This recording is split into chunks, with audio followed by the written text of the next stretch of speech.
How many games would you say you own? Maybe 10, 20, 50, probably more if there's a Steam sale on. But no matter how many games you have, there are always going to be a few that you always love going back to because they hold a special place in your heart. Maybe they spoke to you in a special way, maybe they formed some core part of your childhood. Either way, they're the games we love to come back to.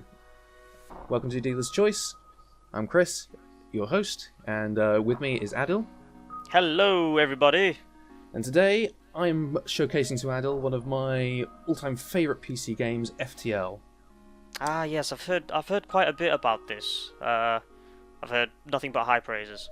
Yes, it is. I didn't really get into PC gaming until like maybe 2014, 2015, and FTL came out in 2012.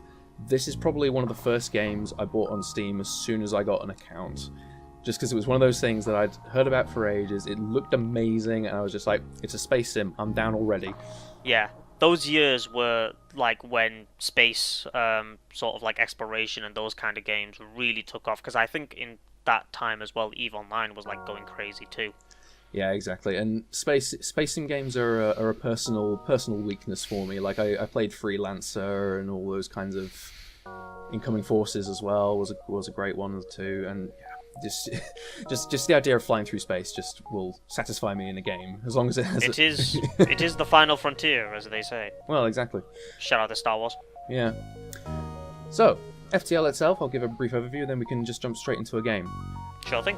So the premise is that there is currently war going on in the galaxy between the Galactic Federation, which is mostly made up of humans and also a few other alien species, and then the Rebellion, which is entirely human-based. They are somewhat xenophobic. So yeah, you are a ship of the Federation. You hold an amount of data about the Rebellion that will turn the tide in the favour of the Federation.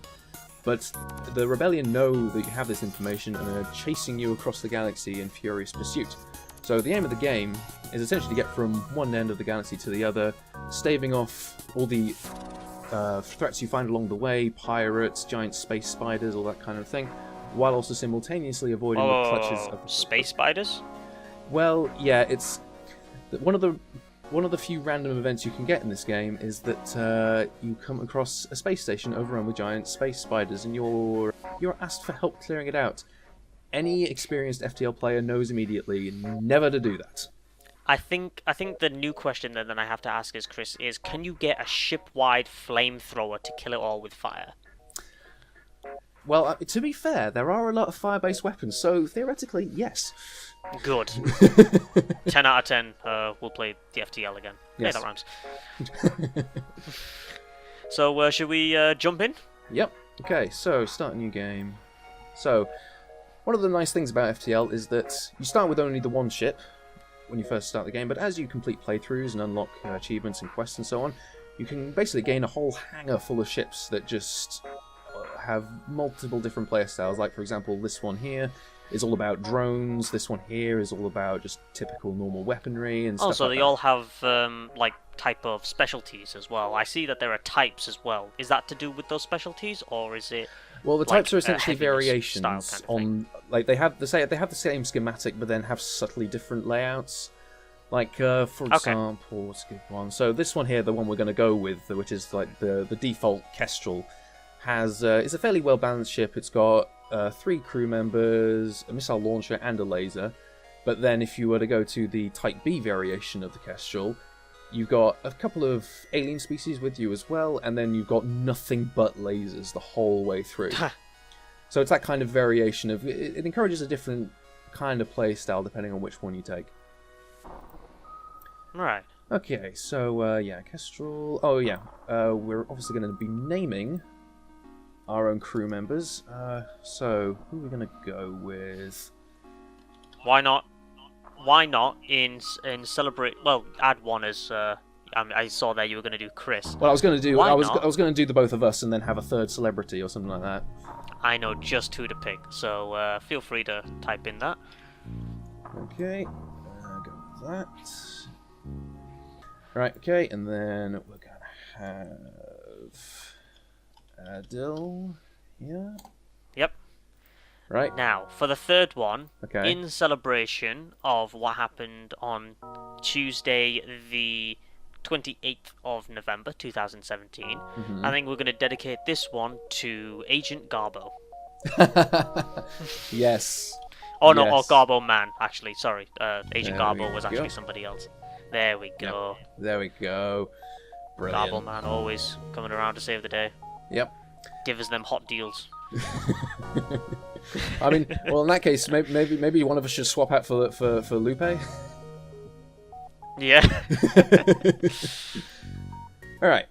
So Uh, kind of basically every sector you're in, you get a little blurb. For the first one we're in, it's always the same. The fact that we have data that is vital to the fleet that we'll need to explore as much as we can to get all the scrap and supplies we can, while also evading the Federation. So, first off, the most important thing, who is where? Because basically there are different stations throughout your ship that can be manned. yes. A couple of them need to be manned at all times, like the pilot, and, well, I mean, the engines don't necessarily need to be manned, but the thing is, even stations that don't need to be manned will benefit from someone being there. So, for example, you being here in the engines at the moment will mean that we have increased boost capability. And then Garboman being... you know me, well, I'm always that boosty kind of guy. Yeah. And then Garboman being in the weapons will mean that our weapons will charge up faster. I think it's safe to say that Garboman should stay in the weapons because, as we all know, Garboman is the merchant of lead. There we go. And he gives those hot deals. Okay, so we go onto the map for this sector. There's 8 sectors. We have to navigate through all of them, and within each sector we have a load of jump points that we have to go through. Okay. So right next to us we have a distress signal, so obviously we're going to go straight there. Because, you know, people need the Federation's help whenever they can. We've got a distress call here, small research station. Seems a fire has got out of control and they can't do it themselves, so we have a choice of either leaving them to die, docking and just trying Solid choice. Well, yeah. Docking and trying to rescue as many people as possible, or sending people in to put out the fire. I'm just going to go with trying to rescue people because we don't really want to. We don't want to lose a crew member so early in the game. Yeah, absolutely. And we have rescued someone who has joined our crew, which is brilliant. Hey, it's Jones. We now have a man made of rocks called Jones. Is it like Michael Jones maybe? Or... I mean, in fact, you know what? Well, since FTL, I imagine, is all about role playing like this and like scenarios, let's say yes. Yeah. Michael Jones, except made of rocks. There we go. Yes. Yes. The Rock Jones, or the Rock, yeah, whichever. Michael the Rock Jones, we got it. There we go. Yes. In this alternate universe, Michael Jones is a bigger, more successful bodybuilding / actor. I would love to be in that kind of reality. I'd love to see Michael Jones in the Jumanji film. Would be amazing. Oh my god. Well, actually, wait. You said he's a rock man, so is Michael Jones just the Thing? Oh, that would be a good way of putting it. Yeah. Except maybe not as unique because I mean there are a whole race of these things, but yeah, that would be yeah. It brings up a good point actually because as I mentioned, we're a federation of mostly humans, but we can obviously recruit other races to join our crew as well. So bringing up some of the differences, I mean, like, we're humans, and we're, as it says in the blurb there, humans are common and uninteresting. Well, nice to know that they got the descriptions on point. I've noticed there that there's crew skills and upgrades as well. Yeah, so basically what happens is that depending on the station that the crew member is stationed at, as they continue to use it and use it well, their skill in that station improves. So you can see here, so Chris J. is on the piloting station. So essentially, whenever he manages to dodge a hit fired from an enemy ship, his skill in piloting will go up. And essentially, as the bar fills next to the skill, it means that his ability to evade will increase as well. So basically, as you do good at something, your skill in doing that more will improve. So it's quite like the proficiencies. Yes, very much so. Awesome. So yeah, and I like that because it sort of like gives you that kind of, because there are other games as well that have done this as well, but like it allows you, especially with the fact that you've named them and like you said can customize the models. Have you ever been attached to these characters then? Obviously not these ones because we just made them. But... Well, yeah, it is very easy to get attached because the thing is, over 8 sectors and like 20 jumps per sector, you do end up being attached to certain people. And the thing is, especially when they reach max proficiency in a skill, you're like, oh my god, this is my shield guy. I can't let him get lose hurt. him. Exactly. Yeah. And there have been occasions, because the thing is, there is a subsystem you can get for your ship, which is mind control. So you can essentially take over other crew members' minds and enemy crew members' minds even, and basically get them to work for you. Yeah, only temporarily, but still. But the problem is, there are ships that can do that to you as well, and I have had situations where I've had a crew member who was maxed out in being able to fight other people get mind controlled by the enemy, and he went on a massacre through my crew. So in seconds, how long did it take for you to get like game overed? Well, luckily, I was basically running my crew all around the ship in like I was basically kiting them around. You were Benny Hilling them. Oh yes. I still lost. I would have loved to see that. I still lost a couple of people who had been with me from the beginning, and that did hurt. But ouch. Yeah. I've got to ask then, since I imagine this is on Steam for how much? Do you know? Very little. I think like maximum price is like £7. Oh wow! Awesome. So is there mod support for this then? Yes, the mod community is quite heavy. There are a lot of like homemade custom ship models that you can get, and there's like I think probably one of the most popular mods is the Captain's mod, which basically adds to the role playing. It basically means that your crew will react to the decisions you make. So right now, no matter like if we had left those people behind to die in the fire, my crew wouldn't care because it's not programmed into the base game. But there is a mod that essentially will program those kinds of interactions into the game. Oh wow! Yeah. So it really does like add into that like sort of captaining space RPG where you're like responsible for the actions of everything and where you position. Well, everything matters almost. Exactly, and there are also mods that like help you roleplay further in terms of like they make it more open world and things like that. You don't have the pressure. Yeah, we're pirates. The more typical threats. Okay, so what we got here then? The nice thing about FTL is that you can pause at any time, so you can nicely reevaluate the battlefield as you see fit, which also helps in this kind of video. Yeah, absolutely. It allows you to see what's going on. So like I see you've got like hull health. You've got your shields. I imagine as well there's like research stuff as well, because I think I'm seeing like a protonish or an atomic. That's our fuel inventory, because basically every jump costs a fuel, and it is a danger that if you're not careful and don't stock up at stores when you can, is that you'll end up basically adrift in space. Whoops. Yeah. And then here you have missiles for our missile launcher, finite ammunition obviously, and then drones, which we don't currently have any use for at the moment, but were we to get a drone control system, we would see some use out of them. Thankfully, lasers have unlimited ammunition, so that's always nice. Of course, lasers beats everything. Well, yeah, exactly. Alright, so, get into the combat setting, I guess. So yeah, what you're seeing right now is that the enemy have this drone that's basically shooting one laser. It's not doing any damage to us, but it's constantly bringing our shields down.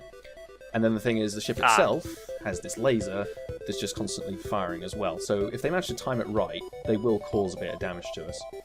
So our weapons are charged up, so I'm just going to fire on their weapons. So there we go. Their laser is now down. We've still got the drone there, which is a bit annoying, but I'll try and aim for the drone takedown as soon as possible. Okay, that didn't take long. They took a bit of damage, and now they're already trying to run. Thankfully, I have a missile right for the engines. There we go. Critical hit. Exactly. And, yep, there we go. I do like the simple art style for this game. Okay. Right. Yep, we got some loot from that. Fairly simple enough. We got a little bit of damage, but nothing really to worry about. Oh, okay, we've got a store straight off the bat, but probably not really worth it. Basically, the number you're seeing up here is our scrap, which is essentially our money. Okay. I see that, like, red ellipsis. I think that's, like, what, the rebels that are, like... Yeah. Coming to encroach upon you? Yeah, basically, as we move across the map, you'll see this, this large red blob moving in our general direction. Okay. Oh, straight into another pirate ship. Lovely.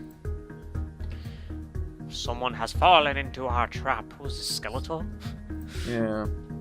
I do like as well how with the various ship designs, it also affects the architecture and the positioning of certain critical systems. So, like the layout of, like, say, where the engines are and the weapons are, Yep. isn't the same for every ship. Yeah, I mean, and even with the type variations that I was talking about earlier, like the say the med bay won't be the same in the Type B version of this ship as in the Type A. So. Oh wow, okay. So could you like actually sort of manipulate the enemy and like say, if there's like a lot of people in like, oh wow, very nice. Again, well, okay. So do we accept surrender and just take what they're offering us, or do we just destroy them and hold out for more? Ooh, well, I think you see, the question really is, Chris, is what would Garboman do? I mean, he's up for them deals, so I believe we're just going to go for as much money as we can. Yep, sounds good. So I was asking, like, say for example, if you like hit a section on like crew quarters and then you hit the med bay, would you actually maximize the amount of potential casualties that you can inflict? Well, a nice strategy that kind of revolves around that kind of thinking is that every ship, I think, every ship bar maybe I think belonging to, there's a certain race that doesn't need oxygen, but apart from that, every other kind of ship has an oxygen system or life support basically. And if that goes down, your oxygen levels on the ship will just suddenly start decreasing. Oh. Gradually, but it will make a difference if you don't bring them back up again. Yeah. So obviously a very nice tactic is to aim all your weapons for the enemy's life support system, and if you manage to have if you have the right kind of weapons, you can basically suffocate them out. Wow. Which, that's quite detailed actually. Well, the thing is, it's a valid strategy because a ship that's blasted into bits doesn't give you quite as much loot as one that's just got no crew left on it. Yeah, I mean, brutal, but well deserved. Yes, you can't deny its effectiveness. Mm-hmm. Right, okay, so we're in a nebula now. Which, oh wow, okay. The problem here is that our sensors won't work in a nebula. So we can't really see much of what the enemy ship will be doing, is the problem. Okay, so what's the situation here? We've got a damaged ally. Oof. I think we should try and help our fellow Federation comrades. Yeah, I mean, helping's out always cool. And it gave us another crew member as well. Hooray. Hey!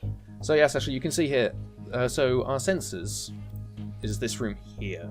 And as well as letting us see the enemy ship, they also let us see our ship, which is why basically any room that doesn't have a crew member in it is currently invisible to us. Right. Because it's not needed. Well, no, it's because the sensors are knocked out by the nebula. Ah, right, okay. So it's all that's quite interesting, actually, that it even affects like the viewing of your own ship without actually getting someone physically inside. Well, it's a big problem, especially when a fire starts on your ship and you can't see where it is. Uh-oh. And especially if the enemy has taken the opportunity to knock out your sensors, because obviously you can't see what's going on. So I see now you're almost at the exit now, right? Yeah, and you can see here the blob of rebels approaching. Thankfully, going through nebulas, the advantage of going through nebulas is that it makes the fleet pursuit slower. Oh. Because the thing is, while it masks our sensors, it also masks us from them. So there is a bit of a tactical advantage to using nebulas to your advantage, but obviously you have to work with reduced systems yourself. Reduced abilities, yeah. Exactly. So we're going to get out of this nebula now.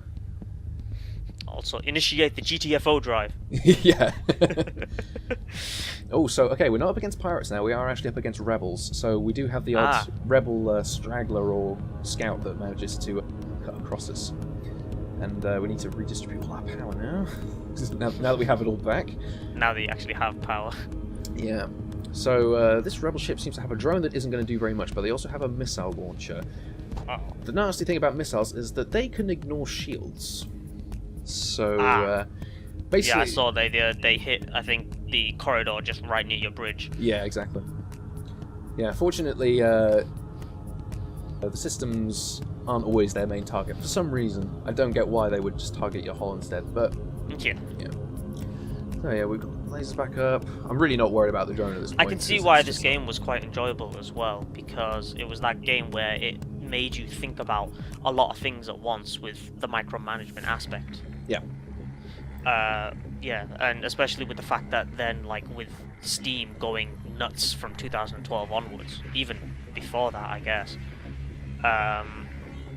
just games like this, and then I guess it could be like sort of akin to like I guess a comparison would be like Elite Dangerous. Yeah, that'd be a fair comparison. Okay. Oh, so they've surrendered as well. What sissies? What rebellion is this? Yeah. To be fair, I think I am going to accept the offer, if only because their missiles were being a bit of a problem. Yeah. Are they like lacking a princess and some dude with a glowing sword to help them? Well, I mean, I won't spoil it, but the boss fight when you get to the end of the last sector is what makes this game particularly difficult. Oh right. Have I just spoiled the whole thing? No, not at all. It's just that we are after all in the first sector of 8, and believe me, the ships do get a lot more difficult. So yeah, we are right next to the exit right now, but since the rebels have a little while until they catch up with us, it's worth always scoping around a few more as well, just to kind of pick up as many resources as possible. Yeah. Gaining as much scrap as possible is a key part of this game, because without it you just won't be able to buy any upgrades. And I mean, our ship's been doing fairly well so far because it's reasonably well kitted out. But as the ships get more difficult, we'll start just losing our edge. Okay, so we've got an allied signal being broadcast from the planet. Is it a trap or do we investigate it? I always investigate it. It's always worth it. Oh wow. Yeah, fair bit of scrap for us there.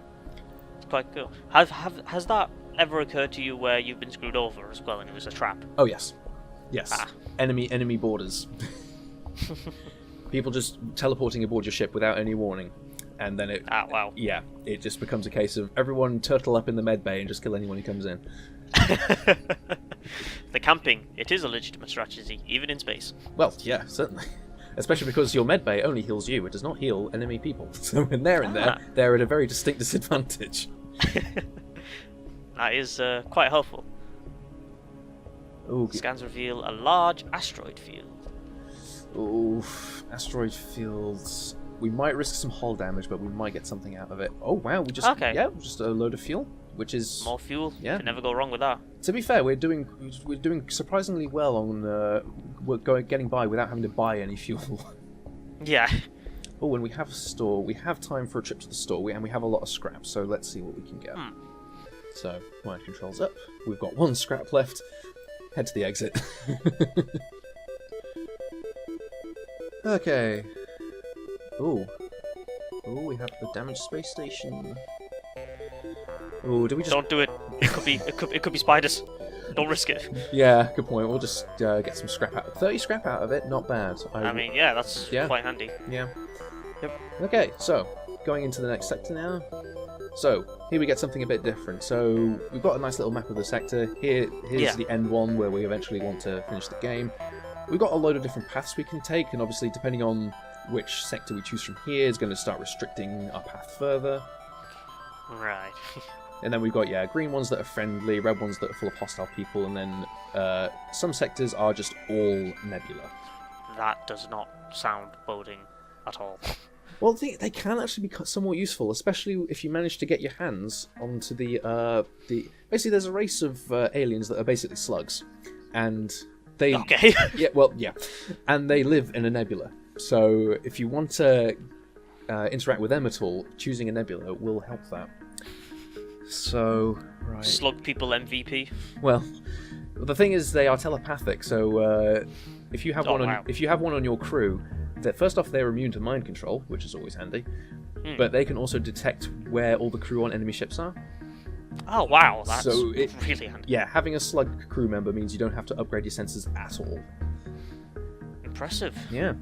In terms of the choice we've got here, rock, I don't really like fighting rock people because they always have missiles and they have very strong armor on their ships, so I'm just going to go with... Pirates. Yeah. So now you're moving into another sector. Yes, exactly. Okay. So, as you can see, we've got a new map here, and then we just go through there, rinse and repeat. There'll always be different threats that you'll encounter. There's like, each race basically has their own sector that you can go through. Yeah. So you'll basically you'll face threats tailored to those races as you go, and then you get to the end and the final boss fight, and that's all I'll say about that. All right. Well, thank you for this showcase for FTL. Yeah. Hope you enjoyed it. Hope you'll pick it up yourself. Yep. And as always, to everybody else, I guess I would highly recommend this game because I'm convinced. Granted, I haven't played this, but now I really want to play this because I've heard nothing but praise about it. Well-deserved praise, I will add. Yeah. Well, all right. That about wraps up this episode of Dealer's Choice. Thank you all for watching. Aadil, hope to see you again soon. Yep, you too as well, Chris. Peace!